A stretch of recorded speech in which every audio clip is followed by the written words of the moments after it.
Bienvenidos a una historia más de Historias de Miedo. Con la voz. Esta es otra historia que nos hacen llegar al correo historiasdemiedoconlavoz@gmail.com. Por si tú tienes un relato, una historia que contarnos, envíanosla. Nos cuenta nuestra amiga Abigail, que nos manda esta historia. Nos dice: la historia que le relataré hoy comienza a finales del año 2013, cuando llegué a vivir a esta casa con mi familia. Una familia que está formada por mi esposo, mis 2 hijas, mi hijo y yo. Hijos que en aquel entonces tenían 1, 2 y 10 años. Unos meses antes de llegar a esta casa la soñé, pero no recordé el sueño hasta que ya vivía ahí. Fue algo así como un déjà vu. Cuando llegamos aquí, la casa estaba bien abandonada. Se sentía una energía de soledad y tristeza. En las primeras 3 noches aquí fue difícil dormir, especialmente para mí. Tenía ese sentimiento cada noche de desconfianza, cosa que nunca había pasado. La niña y el niño, aún pequeños en aquel entonces, lloraban constantemente como si algo les asustara. Y la energía se volvía cada vez más pesada. Se empezó a abrir la puerta de la entrada a medianoche. Y eso me llenaba de pánico.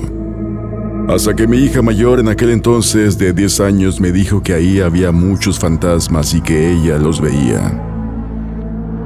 El primer día que dormí en la casa tuve una visión, entre dormida y despierta. Me metí en la piel de una niña mulata que es avisada y privada de la vida en el sótano de la casa.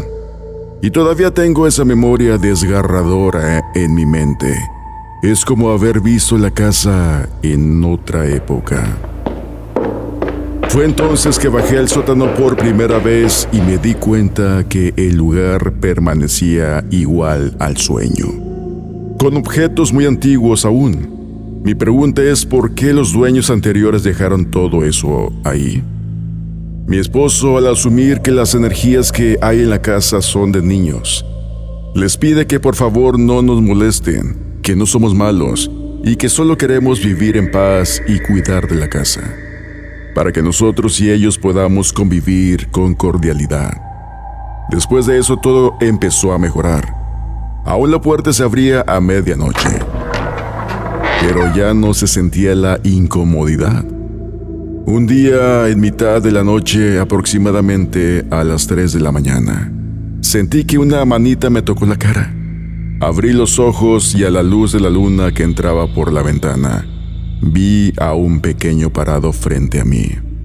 Pensando que era mi hijo menor, que en aquel entonces comenzaba a caminar, estiré la mano para abrazarlo y subirlo, y al hacer esto solo toqué el aire y la figura se desvaneció. Sin entender qué pasaba, me levanté y encendí la luz. Y mis hijos y esposo todos estaban dormidos.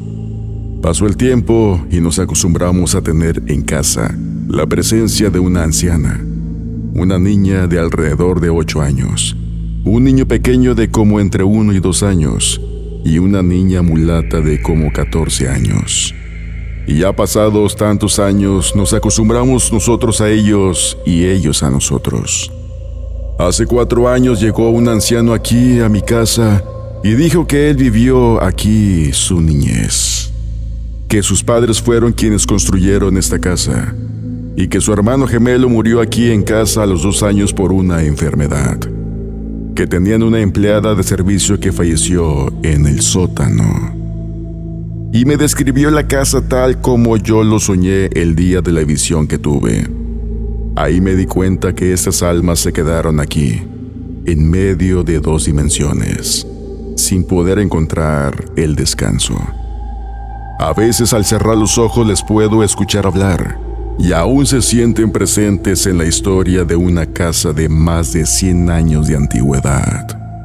Aquí seguimos viviendo, y ya nos acostumbramos a vivir con estos seres atrapados en ese plano terrenal. Si tú tienes una historia que contarnos, envíala a historiasdemiedoconlavoz@gmail.com y sé parte de la comunidad del miedo.